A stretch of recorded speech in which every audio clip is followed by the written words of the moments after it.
Un año y 2 meses. La verdad que ese es el tiempo que llevo sin subirme a este escenario y la verdad que estoy emocionado, contento, alegre de volver a poder hacerlo después de todo lo que ha llovido en este tiempo.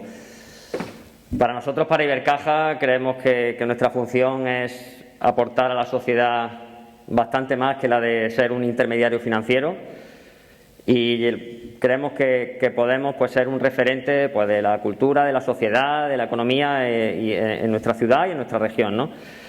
Y por eso estamos deseando el poder retomar todas esas actividades que veníamos desarrollando justo antes de esta dichosa pandemia. Agradecer a nuestro alcalde que nos acompañe aquí esta tarde, presidente de la Cámara de Comercio, Mariano, nuestro compañero de viaje en esta actividad, nuestra invitada Elvira Rodríguez, gracias por desplazarse, delegado de Defensa, coronel de la 23, diputados, concejales, amigos, gracias por acompañarnos aquí esta tarde. Y como decía, retomamos la actividad con este evento que es el segundo que desarrollamos. Hablemos, que es un formato que ya empezamos hace unas semanas con Manuel Pimentel y que ahora retomamos con nuestra invitada, con Elvira Rodríguez, prestigiosa economista, política, que seguro que nos va a dar una visión muy interesante sobre la situación actual. De la política, de la economía, de la política, de si seremos capaces de superar todos los retos que tenemos por delante como sociedad. Si seremos capaces de solventar toda esta polarización que tenemos ahora mismo en la sociedad española, esta desconexión que puede haber de la política con la sociedad, los retos tan importantes que tenemos en el ámbito económico, si seremos capaces de recuperar todo el empleo que se ha perdido en este tiempo, si la situación sanitaria llegará y podrá solventarse justo en estas fechas del verano que permitirán esa tan ansiada recuperación económica. Los fondos europeos, si es una entelequia o una realidad que podrá llegar en estos próximos meses aquí a nuestro país y a nuestra región. Y seguro que nos dará visión sobre todo eso. Y además también este formato permitirá que luego algunas preguntas que habéis hecho algunos de vosotros puedan hacérsele y nos responda a ello. Como decía, nos acompaña esta prestigiosa figura, con una muy dilatada carrera, tanto en el ámbito técnico como político. Fue directora general y secretaria de Estado de Presupuestos, fue ministra de Medio Ambiente en el Gobierno de Aznar, fue consejera de la Comunidad Autónoma de Madrid de Transportes, fue presidenta de la Asamblea de Madrid y presidenta de la Comisión Nacional del Mercado de Valores durante muchos años. Y desde luego seguro que nos dará una visión muy interesante sobre la situación actual y sobre el futuro que nos aborda. Y sin más, reiterarle mi agradecimiento por estar aquí y acompañarnos esta tarde, y le paso la palabra a nuestro compañero, que le agradezco también su participación y colaboración en esta actividad, a la Cámara de Comercio de Badajoz y a su presidente Mariano García Sardiña. Muchas gracias. Buenas tardes a todos. La verdad es que es una gran alegría volver aquí al escenario de este magnífico auditorio. No había caído, no había echado la cuenta de 1 año y 2 meses, pero a mí se me ha hecho incluso más largo. Y volviendo a recuperar esta normalidad y a celebrar y a recordar los magníficos eventos que hemos vivido aquí, y que espero que dentro de poco vayamos recuperándolos y retomándolos. Hoy es un principio, tenemos aquí nuestra distancia de seguridad y nuestras mascarillas y todo esto, pero convencido de que en poco tiempo recuperaremos los aforos, recuperaremos el darnos la mano, los abrazos y el vernos la sonrisa sin esta máscara. Hoy tenemos segundo capítulo de esta serie que llamamos Hablemos. Aquí lo que queremos traer es personas interesantes, personas que tengan experiencia, conocimiento de distintos ámbitos y que nos cuenten sus ideas y que a su vez nos hagan pensar también a nosotros. Porque en los próximos tiempos va a haber que pensar todos y mucho. Hoy me gustaría haceros 3 breves reflexiones. La primera es que la recuperación económica de nuestro país pasa por los empresarios, inevitablemente. No en el sentido de que los empresarios tengamos la varita mágica para resolverlo, sino en el sentido de que tenemos que facilitar en todos los aspectos el desarrollo de la actividad empresarial. Tenemos que facilitar a todos aquellos que quieran arriesgar su patrimonio, que quieran arriesgar su futuro a través de una actividad empresarial, no ponerles obstáculos, que todo sea fácil y que todo sea sencillo. Y en eso tenemos que trabajar el conjunto de la sociedad. En segundo lugar, los fondos europeos, de los que tanto se habla. Los fondos europeos, por sí solos, no son la solución a la situación económica que tenemos. Tenemos una herida con una hemorragia que está sangrando y los fondos europeos son una venda que, si la ponemos directamente, pues hará que nos desangremos en más tiempo, que tardemos más en desangrarnos, pero no hemos arreglado la herida. Tenemos primero que arreglar esa herida, tenemos que arreglar esa hemorragia y una vez arreglada, ese vendaje que son los fondos europeos harán que cicatricemos mejor y más rápido, pero tenemos que trabajar sobre esa herida. Y eso me lleva a la tercera reflexión, que es que este país necesita urgentemente reformas estructurales en muchos ámbitos y además en algunas de ellas ya vamos tarde, pero necesitamos reformas de calado. En muchísimos ámbitos. Necesitamos reformas en la universidad, en el sistema educativo, en la administración pública. Estamos pidiendo empresarios del siglo XXI, jóvenes del siglo XXI y en muchos casos tenemos una administración del siglo XX o anteriores. Volviendo un poco a nuestra tierra, Extremadura, yo soy moderadamente optimista. Hemos visto tanto en febrero como en marzo que los datos del paro no han sido tan malos como en el resto de España. Cierto es que ahora mismo los datos del paro hay que mirarlos con una enorme cautela, porque no sabemos todos los miles de trabajadores que están en los ERTEs y de autónomos que están con la actividad suspendida, cuántos desgraciadamente pasarán a incrementar las filas del paro y cuántos volverán a trabajar. Luego hay que verlo con cierta cautela, pero los datos en Extremadura están un poco mejor que en el resto. También hay datos como, por ejemplo, la vivienda en Extremadura, que los datos son relativamente positivos, teniendo en cuenta que la vivienda refleja proyectos a largo plazo y refleja proyectos de vida. Luego, en ese sentido, aunque hay que hacer muchas cosas y hay que trabajar mucho, pero tenemos que tener esperanza. Además, como empresarios no tenemos más remedio. Por último, en cuanto a la Cámara de Comercio de Badajoz, ya sabéis que la tenéis enteramente a vuestra disposición. El modelo de Cámara con el que estamos trabajando desde que llegamos en el año 18 es un modelo de Cámara abierto, transparente y participativo a todas las empresas y a todos los trabajadores de las empresas y a todos aquellos miembros de la sociedad que quieran aportar y que puedan utilizar los servicios y lo que la Cámara es y lo que la Cámara de Comercio supone. De cara al futuro, nos espera un futuro interesante en el que todos tendremos que trabajar. No tengo duda de que la parte empresarial y la parte privada va a dar la talla, va a estar a la altura. Y lo que deseo es que todos los elementos de la sociedad sean capaces de sudar la camiseta como la va a sudar y como la está sudando el sector empresarial, porque solo de esa manera, entre todos, podremos tener un futuro con esperanza y dejarle a la gente joven que viene detrás de nosotros un espacio en el que puedan también desarrollarse. Buenas tardes y muchas gracias.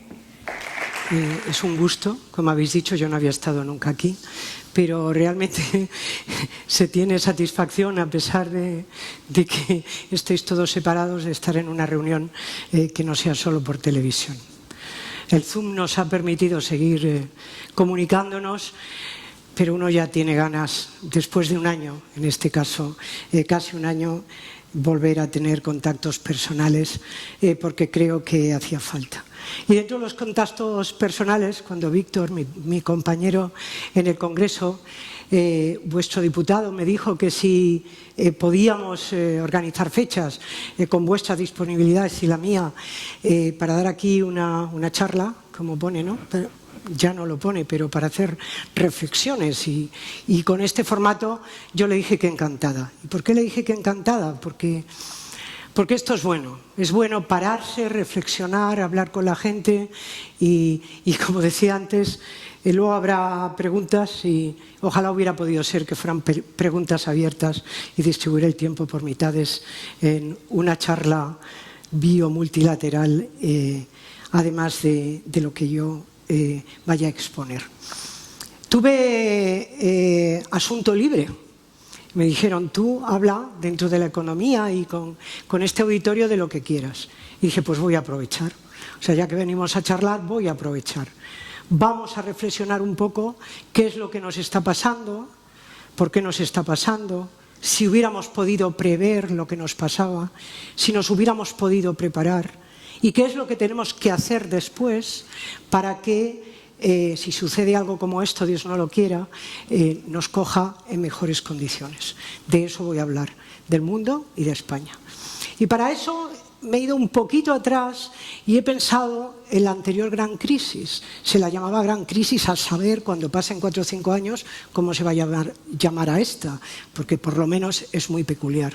A la crisis de los años 2008-2009, en donde la depresión no se vio venir, pero bajo mi punto de vista se podía haber previsto con un alto grado de acierto. Estamos promovidos por las cámaras de comercio y por el sector financiero y ellos van a entender muy bien en lo que digo. El primer mundo, entonces, se había vuelto loco, cabalgando en un ciclo alcista que no parecía que tener fin y donde se habían perdido todos los principios de buen gobierno.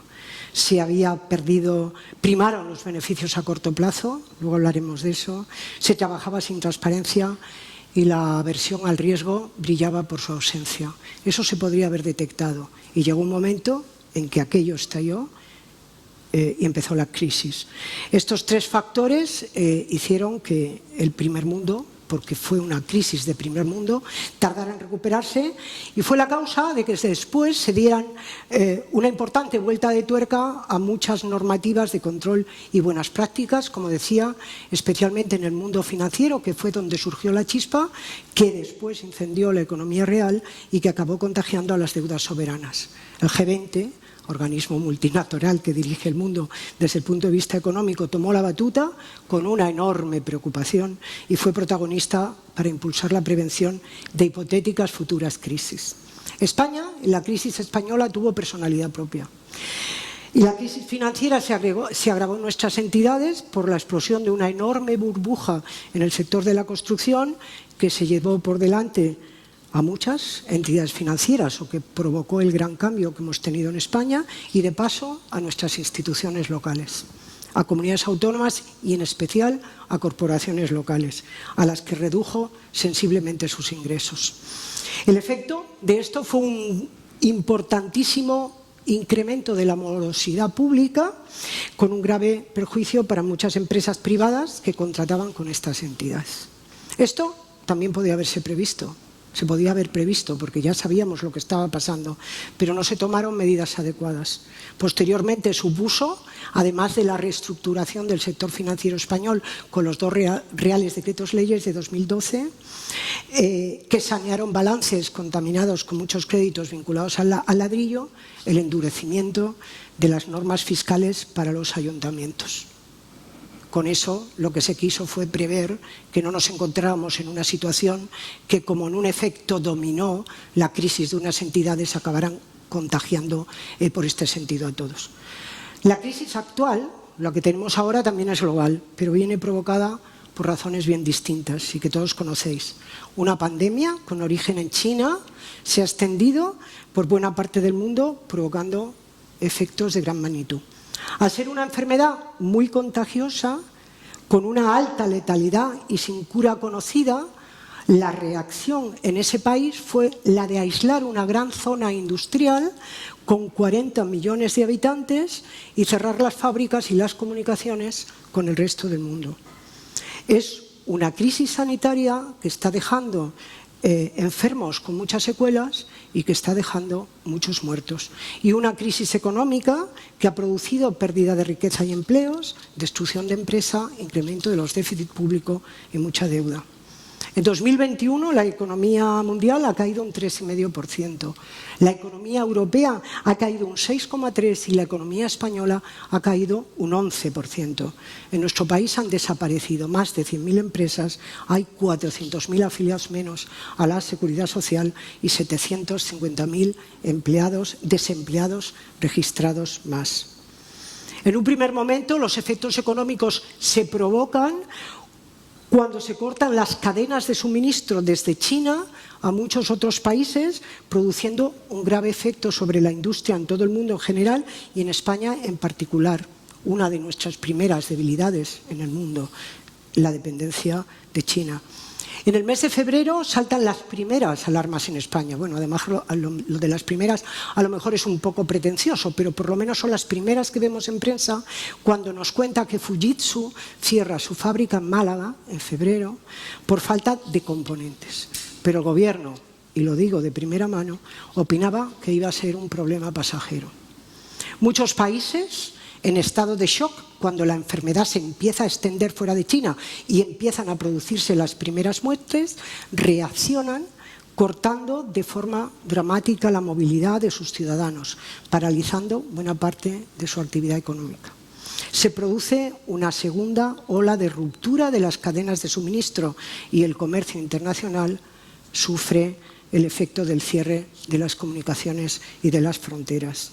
Aunque el efecto es general en todo el mundo, no todas las economías sufrieron de igual manera, pues aquellas en las que los servicios tienen mucha más participación en el PIB y en la ocupación se vieron mucho más afectadas que las que tenían un alto componente industrial o las que estaban más compensadas. El turismo y toda la actividad que la rodea, hoteles, agencias de viaje, transporte aéreo, transporte discrecional, comercio, hostelería, se han visto gravemente afectados. España, precisamente, pertenece a este grupo de países. Fuerte peso del sector servicio y muchísimo del turismo nacional y especialmente del internacional. Para que nos hagamos una idea, solo la pérdida del 77% de los turistas extranjeros supuso la pérdida de 72.000 millones de euros de facturación en 2020. 72.000 millones de euros, como son los turistas extranjeros que llegaban a España de fuera, casi el 7% de nuestro PIB. Y eso solo en términos de turismo, en términos estrictos. En los mapas de riesgo del mundo, esta circunstancia no estaba computada.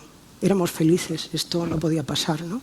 Pandemia internacional de fuerte impacto, muy grave y sin cura, que corta las cadenas de suministro y genera la paralización de la movilidad de las personas a lo largo y ancho del globo. Yo creo que nadie se lo había imaginado, nadie había dicho cómo nos preparamos para esto. En este caso se podría prever menos que en el caso que he relatado anteriormente, que en la anterior crisis, pero algo se podía haber sospechado. La pandemia era muy improbable, por supuesto, pero el comercio internacional, sumamente liberalizado y concentrado en un gigante como China, podría haber hecho pensar que teníamos pies de barro. En muchos casos estábamos ante un monopolio de oferta querido y abonado por la demanda. Era algo querido por los que compraban y eso es peligroso. Como lo es también cuando la economía de un país está muy concentrada en un solo sector que si falla, hace fallar todo. La crisis además no llegaba en muy buen momento, ni para el mundo ni para Europa. En el último trimestre del año 19 ya se observaba cierto estancamiento. Parecía que los principales países habían perdido gas después de recuperarse de la crisis anterior. Se estaba frenando el crecimiento. Francia e Italia terminaron el año 19 con crecimiento negativo.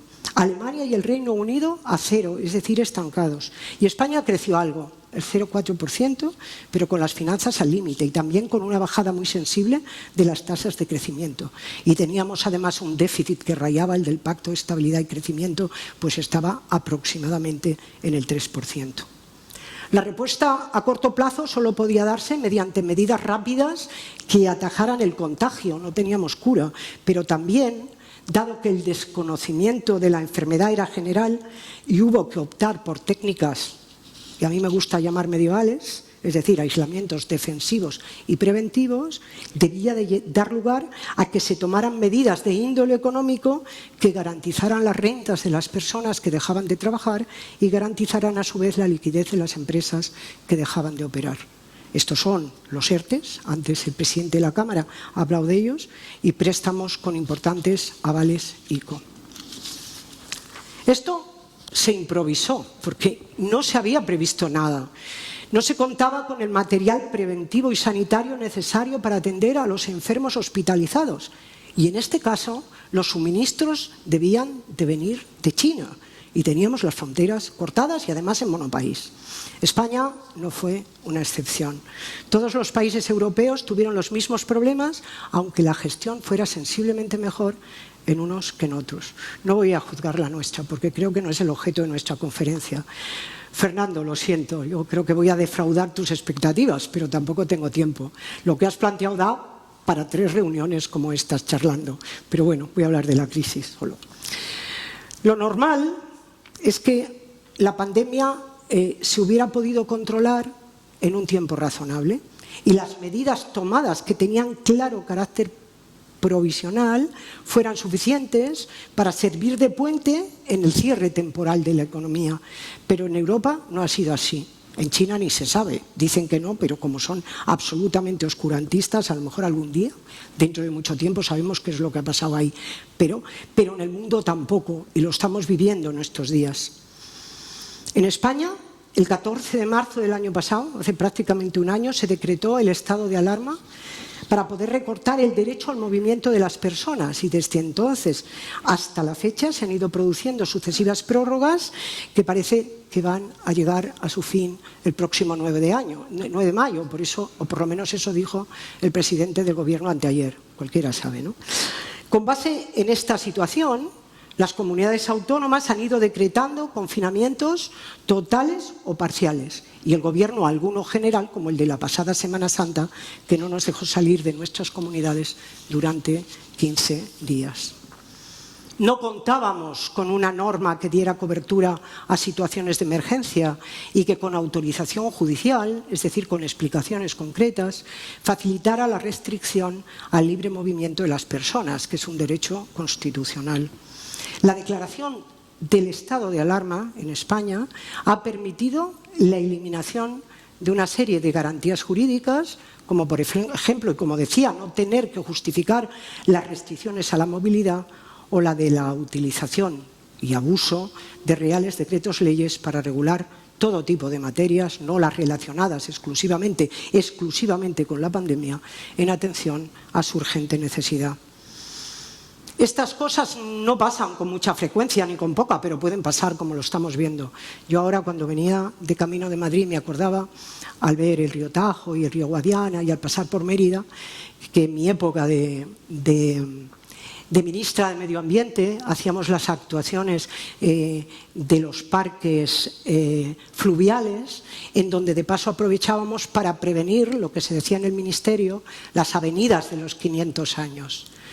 Y siempre decían, con gracia, así para los profanos, yo llegaba de Hacienda, del Ministerio, es para prevenir las avenidas de los 500 años que se pueden dar cada 2. Esto es a lo que me refiero. Las cosas así, tan graves, pueden repetirse.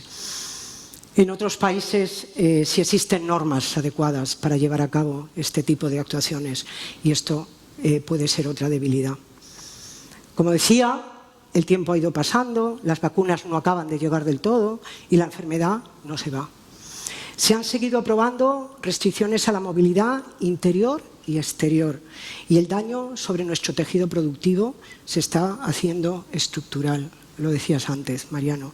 Los problemas iniciales de liquidez se están convirtiendo en problemas de solvencia, y muchas empresas han cerrado, y he hablado de 100.000, ¿no?, o están a punto de cerrar. Normalmente el tejido productivo, lo sabéis vosotros, la mayor parte sois empresarios, es un tejido vivo, como las células. Se crea y se destruye. El problema que tenemos ahora es que se destruye, pero no se crea. Y cuando ves la tasa de reposición la tenemos absolutamente parada. Y nuestro problema, el problema español, solo se puede resolver con creación de empleo que venga desde el sector privado. Y ese solo se puede dar con la creación de empresas, porque si no, no vamos aquí a crear empleo público que al fin y al cabo luego hay que pagarlo con impuestos, y los impuestos ¿de dónde salen? Pues imposible, ¿no? Bueno, como decía, al pasar un año se está viendo que el tejido empresarial no aguanta más con sus propios medios. Los créditos ICO eran créditos temporales, se tenían que haber empezado a devolver en abril, no se pueden, tiene moratoria, este no era el camino.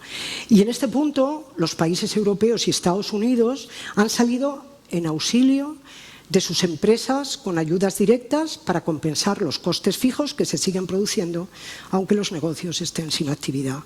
Que te paguen al personal y las cotizaciones sociales no te resuelve el problema del alquiler, el problema de la luz, el problema de los seguros, incluso de las tasas municipales. Alcalde, no me quiero meter contigo, pero eso existe. En fin, los costes fijos que tiene cualquier actividad que está en cualquier localidad española, europea y del mundo.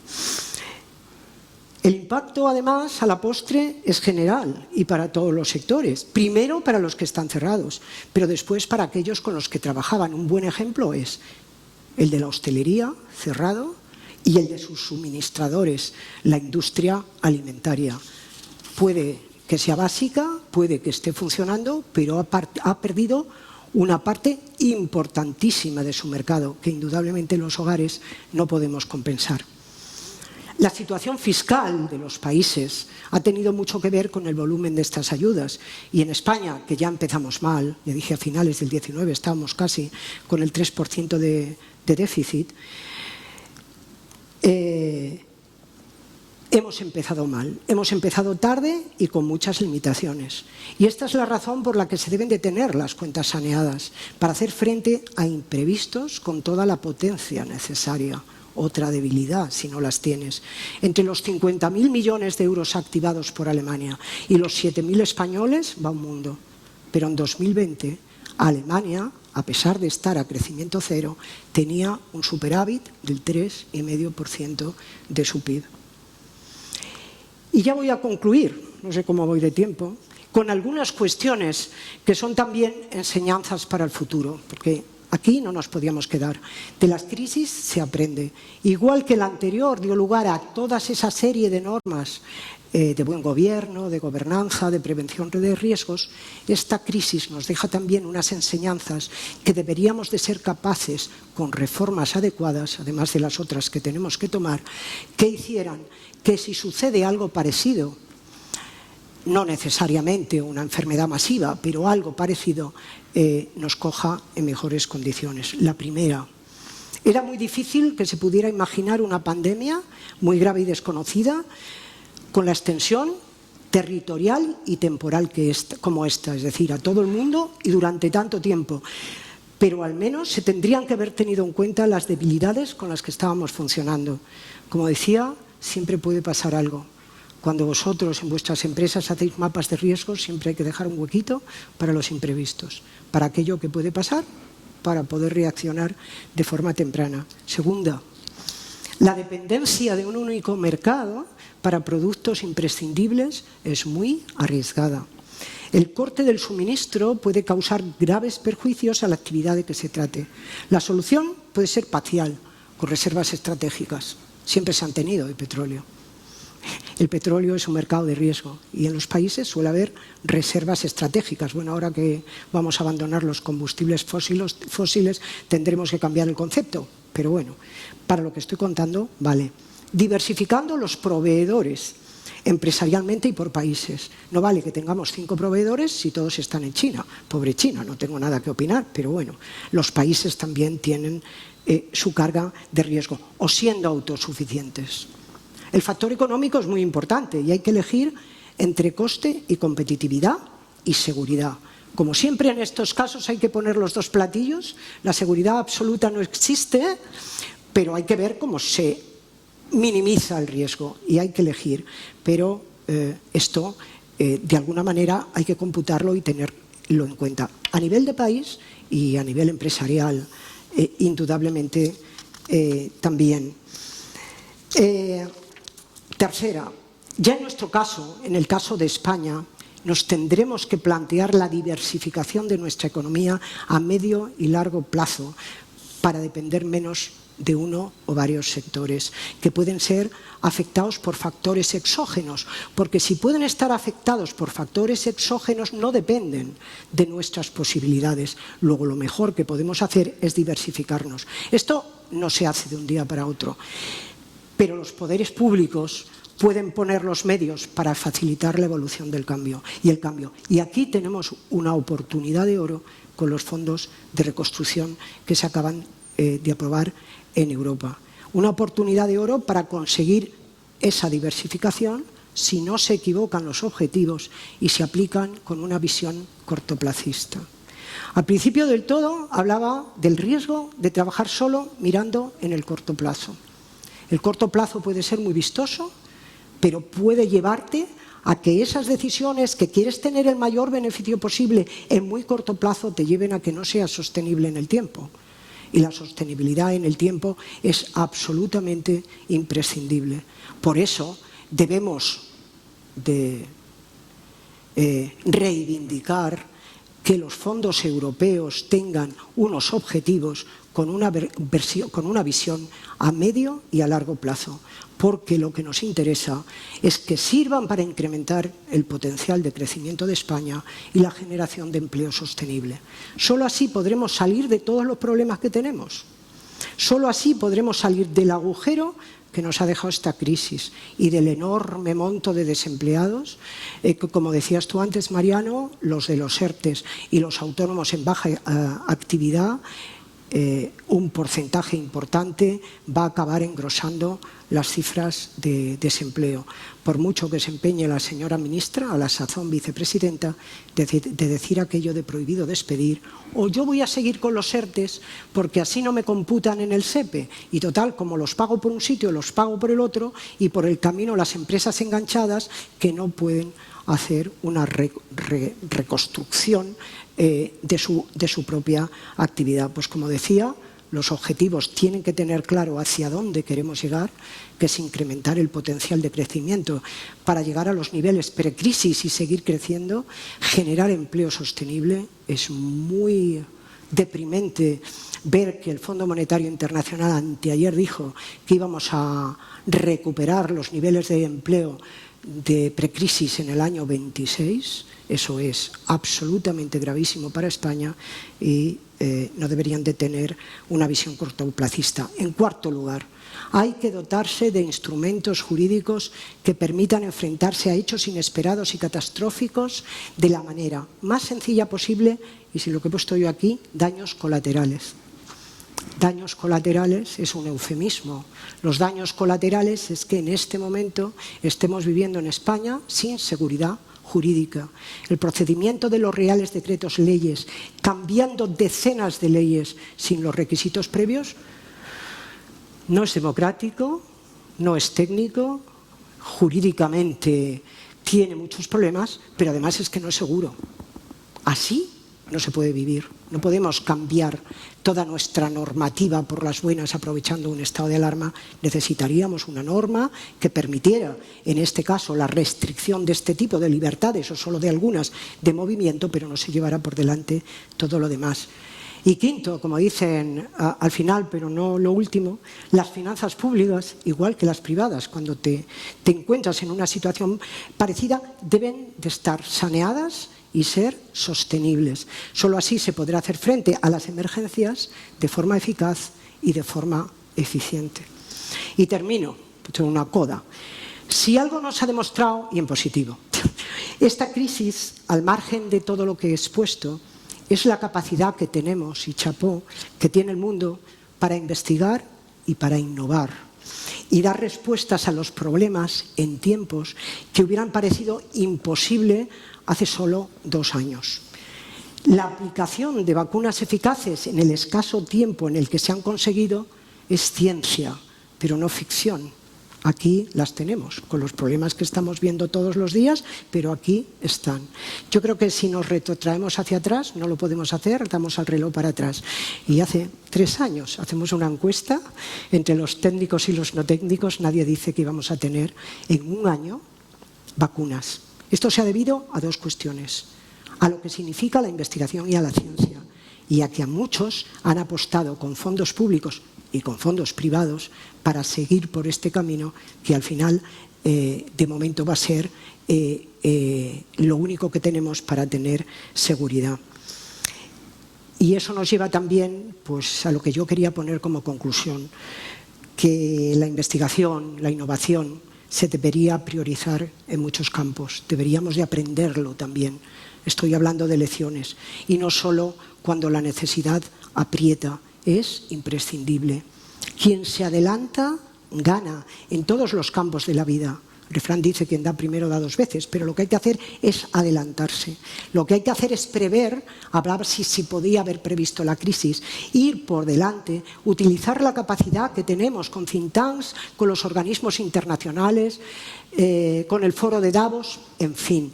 Para ir por delante, ya está pidiendo la Unión Europea investigación, investigación, investigación e innovación para poder ir adelante y no solo cuando la necesidad aprieta, porque realmente es la mejor esperanza para el futuro que tenemos. Muchas gracias.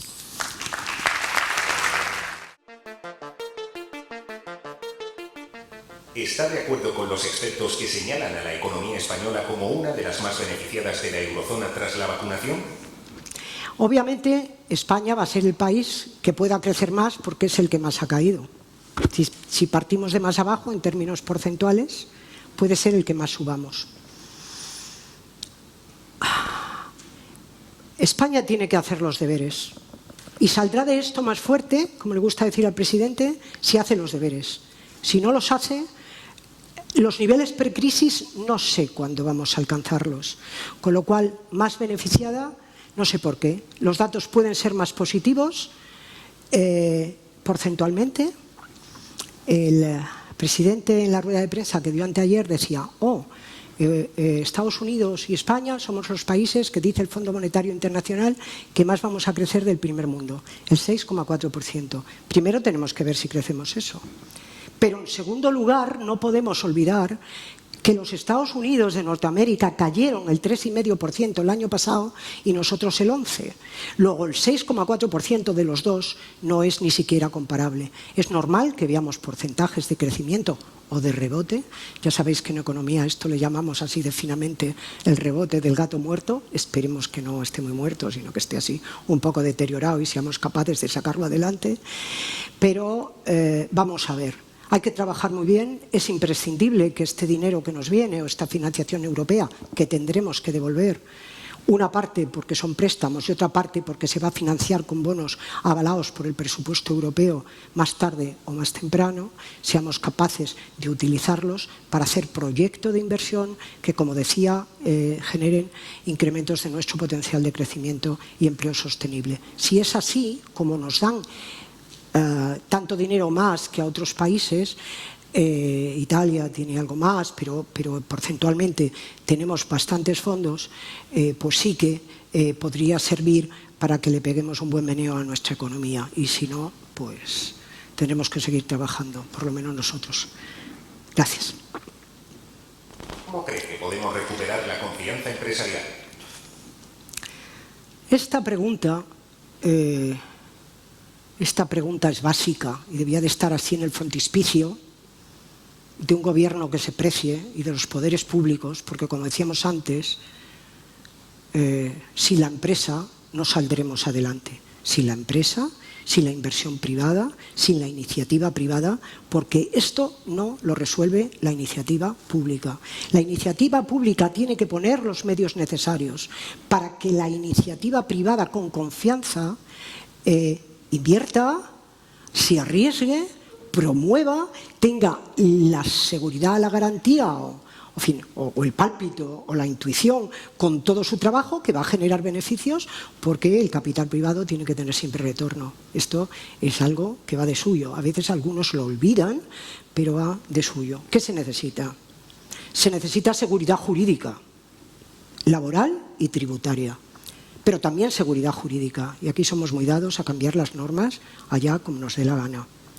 Se necesita un entorno amigable para que las empresas puedan avanzar en su creación, en su ampliación, en fin, necesitan tener una respuesta de las administraciones que, como decía, se encuentren cómodas. Porque además el dinero, y vosotros lo sabéis, en un porcentaje muy alto, se puede mover.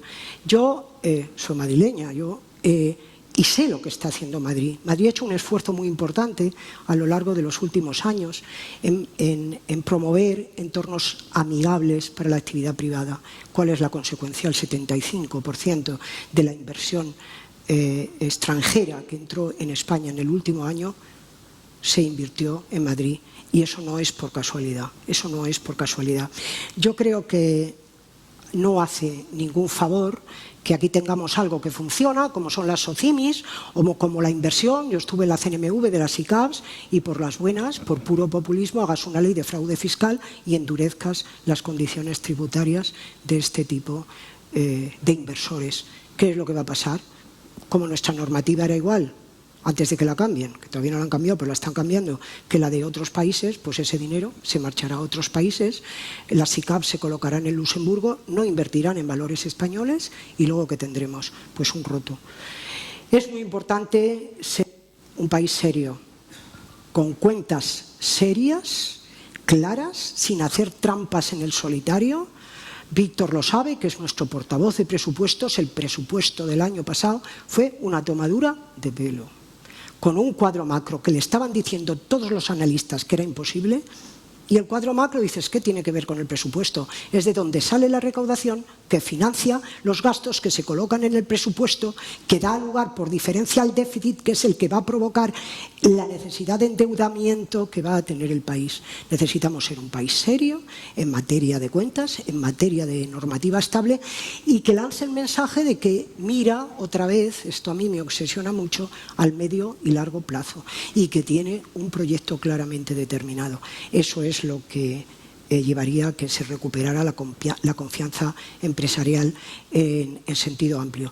Pero yo creo que en sentido micro, a lo mejor vosotros lo respondíais mejor que yo, pero no creo que se separe mucho de lo que estoy diciendo. Gracias. ¿Cree que hay sectores que han salido reforzados con la actual crisis? Reforzados. Bueno, yo creo que se ha producido algo que también hubiera sido impensable. O sea, todo esto siempre tiene, si nos ponemos en plan positivo, un lado positivo. Yo creo que el uso de las nuevas tecnologías, que nos daba mucha pereza, el teletrabajo, los Zoom, todo este tipo de cuestiones salen reforzados. Yo creo que hemos puesto en valor, no sé si sale reforzado, pero se ha puesto en valor la potencia de nuestro sector agroalimentario y de nuestra logística. Hemos hecho un lockout entero del país y no nos ha faltado, bueno, al principio por cuestiones de consumo que algún día tendrán que explicar, y el papel higiénico, no nos ha faltado ni un suministro. Hemos tenido producto fresco en todos los supermercados. Ha funcionado nuestra logística, nuestro transporte y el sector agroalimentario, con lo cual yo creo que sale reforzado el sector de nuevas tecnologías, con el uso, los que somos, yo soy mayor y yo soy muy analógica, bueno, pues ya trabajo con el Zoom y con todas estas cosas con toda naturalidad. Eso es bueno, porque eso da más productividad. No debemos usarlo solo, estar aquí hoy es un gusto, cuando estén todas las butacas llenas, no sé si porque yo traiga tanta gente, pero sino que para que nos podamos relacionar será mejor, pero es una herramienta, yo creo que eficaz y eficiente, y que puede también aligerar muchos costes de empresas, porque reuniones que antes necesitaban movilidad, ahora se pueden hacer con esta herramienta y ahí la tenemos. ¿Otros sectores? Pues no lo sé. Yo creo que el impacto a corto plazo en la mayor parte es más fuerte y yo señalaría así de repente estos dos. Bueno, la investigación... Perdón. Para destinar los fondos europeos. un poquito de la otra. Yo creo que también hemos tenido una respuesta sanitaria para darnos cuenta de la potencia, pero esto no es un sector, pero también del sector privado, de la potencia que tiene en prestación de servicios sanitarios este país, porque la pandemia nos ha dado muy fuerte y, sin embargo, se ha respondido. Se ha respondido por el sector público y por el sector privado, que sin retribución, y ahora hay algunos líos, sin dejarle que hiciera ERTES y que abriera sus puertas, lo ha tenido. ¿Qué inversiones serían las más adecuadas para destinar los fondos europeos? Pues ya lo he dicho, las que incrementen nuestro potencial de crecimiento. Yo puedo decir aquí las que a mí me gustan, pero son las que a mí me gustan. Yo, desde luego, haría inversiones en agua, que tenemos un ministerio que el agua no le gusta y no quiere hacer ninguna. La modernización de regadíos es muy importante, se puede digitalizar, si no se pierde agua, es un recurso escaso, tiene un impacto verde importante y genera mucha riqueza. Ahora que decimos que el territorio se nos queda vacío, genere riqueza en el territorio, y eso viene a través del mundo rural. A mí me gusta el transporte de mercancías por ferrocarril, que yo creo que es una asignatura pendiente, que tenemos un potentísimo transporte de mercancías por carretera, además con muchos autónomos. Hay muchas empresas grandes, pero también hay muchas empresas solo con un camión o dos, es decir, autónomos que han invertido ahí su capital para llevar a cabo este trabajo, pero el transporte de mercancías por ferrocarril sería imprescindible, y es una oportunidad de oro porque tenemos dinero, nunca podemos hacer un hueco en el presupuesto para hacer este tipo de inversiones, que son inversiones públicas. Fijaros que hablo de inversiones públicas. Yo creo que le tenemos que dar una vuelta completa al sector agroalimentario, en donde tenemos una imagen exterior espléndida, que es un sector que es el sector privado el que está tirando de este carro, y a lo mejor se debería de apoyar. Y luego están ese otro tipo de inversiones, que son las que estamos viendo todos los días, que van alineadas con la descarbonización de la energía, pero que a mí me gustaría que algún día me explicaran cómo van a generar potencial de crecimiento y empleo. El coche eléctrico puede ser una inversión interesante con todo lo que cuelga de él. Aquí se habla de las baterías de litio, especialmente en Badajoz, y yo creo que lo que va a sustituir es una fabricación obsoleta, porque la han hecho hacerse o quedarse obsoleta, que es la del coche convencional, y está muy bien que se sustituya, porque si no vamos a perder muchos puestos de trabajo. Bueno, aquí, si no se crean más empleos a corto plazo o a medio plazo, me conformo, por lo menos que no se pierdan. Y luego no entiendo muy bien todo lo que se está hablando de la industria del hidrógeno. No la entiendo, lo digo directamente. Ahora, yo me iría a este tipo de inversiones que facilitaran nuestras exportaciones, porque basar el crecimiento de España y la competitividad del país con fácil movimiento de mercancías, la industria agroalimentaria exportando, nos sacó de la anterior crisis, y tiene que ser el camino, porque somos un país individualmente mediano. No quiero decir pobre, porque eso sería un sinsentido, pero mediano. Y necesitamos el mundo para expandirnos. Y entonces este tipo de inversiones que facilitaran el comercio, como la intermodalidad de los puertos, estoy hablando en inversión pública, serían muy importantes. Hay otro tipo de inversiones de las que hablan, como es la rehabilitación de las viviendas para que consuman menos, que a mí se me parecen más a un plan E, que pueden servir para un muy corto plazo, que pueden mover la construcción y dar empleo, pero el número de actividad es finito, y como se queda dentro, ventanas hay muchas, sería una solución muy a corto plazo, pero que no resolvería lo de incrementar el potencial de crecimiento y el empleo. Y lo que no se puede es volver a caer en el error que se cayó la otra vez, que decir que la crisis era temporal va a ser porque temporal es otro, e importada. Bueno, viene de China, pero no nos van a sacar los problemas o resolver los problemas desde fuera. Tenemos que resolverlos nosotros, porque crezcan el resto de los países, no van a arrastrar al crecimiento de España. España va a tener que hacer los deberes. ¿Confía en la digitalización como posible herramienta de recuperación? Hombre, lo he dicho un poquito antes, la digitalización es imprescindible y necesaria con este mundo abierto. Genera más productividad, Hace falta productividad porque por unidad de persona produces más y da muchas oportunidades. También lo he explicado un poco. O sea, a esto no se le llama en vano la cuarta revolución industrial. Y si miramos para atrás, desde que en la primera se descubrió la máquina de vapor, esto siempre genera crecimiento. Aprovechémoslo. Además, el mundo, valga la redundancia, es mundial. O sea, estamos comunicándonos desde un punto al otro al territorio. Y esto te lo permite la digitalización, las comunicaciones, tienes mucha más información, si la analizas puedes llegar a equivocarte menos y a tener mejores conclusiones, en fin. Yo creo que de todas maneras esto no tiene vuelta atrás, es que es absolutamente imprescindible.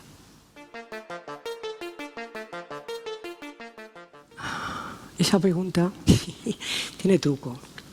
Bueno, las funciones de los diputados las tenemos más incómodas, no podemos ir todos al Parlamento, vamos, por una explicación material muy corta.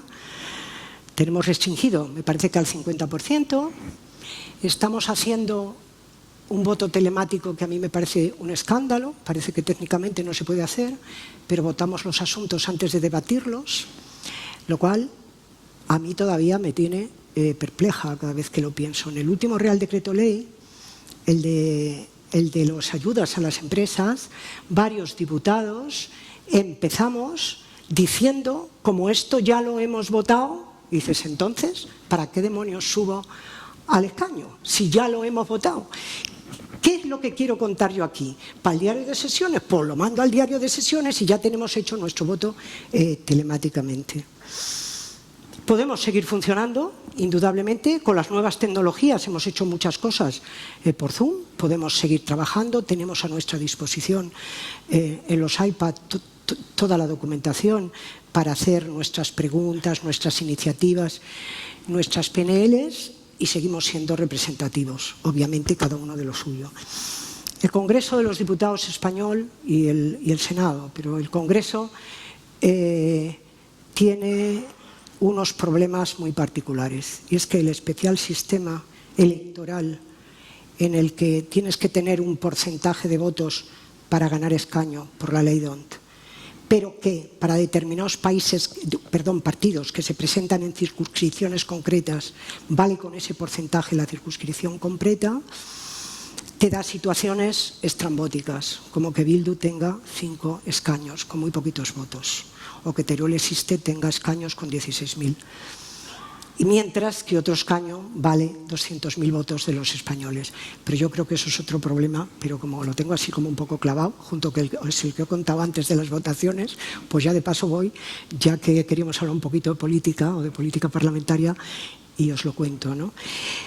En fin, ojalá y pronto podamos tener el Congreso de los Diputados funcionando normalmente y ojalá y pronto el Gobierno deje de emitir reales decretos leyes que se convalidan y que están haciendo que entre la votación por delante, los reales decretos leyes, el trabajo parlamentario que es el legislativo, el que va a regular la vida de todos los españoles, en fin, tiene cuando menos alguna serie de cuestiones criticables.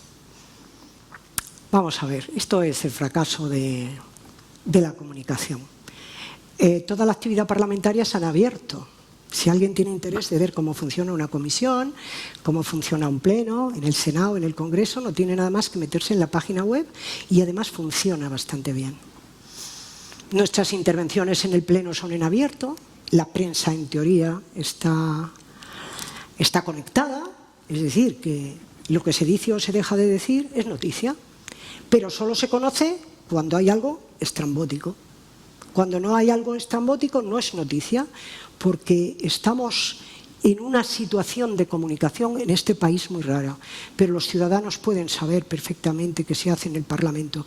Nosotros cada vez que tenemos una iniciativa emitimos una nota de prensa, la nota de prensa se cuelga de las páginas web, hacemos tweets, entramos en los medios de comunicación en el Facebook, en el Twitter, en todo este tipo de cuestiones, pero bueno, o sea, yo estuve anteayer en 24 horas, en la tele, había un periodista del ABC, senior, y me hizo la pregunta de cuándo nos íbamos a poner de acuerdo con el sistema de pensiones, el PP y el PSOE. Y le tuve que decir, hemos votado a favor del Pacto de Toledo conjuntamente hace 2 meses. Luego, en esa parte básica de garantía del sistema de pensiones ya lo hemos hecho. ¿Cómo es posible que tú, que me haces la pregunta, que eres mayor, no te hayas enterado? Bueno, pues ese es nuestro drama. Nuestro drama es comunicar cuando nosotros estamos en la oposición, se hace una crítica seria de algún instrumento normativo, de lo que está pasando, y no se consigue. Y yo no sé si también la gente de a pie se entera. Batallita. Luego dicen que yo cuento batallitas, pero bueno. Tengo un amigo que era ingeniero conmigo en Traxa, que está en baja por enfermedad y que está en la Sierra de Madrid y que de repente le ha cogido el gusto y se enchufa en las sesiones de control, Víctor, y me las va gestionando y se lo pasa bárbaro. Y entonces está atendiendo lo que hacemos en el Parlamento y por sus comentarios digo, mira, él tiene tiempo porque está en su casa, ¿no? Pero se coge un café y nos escucha. Eso yo creo que es absolutamente inédito, digo insólito, diría yo. Pero bueno, hay la posibilidad.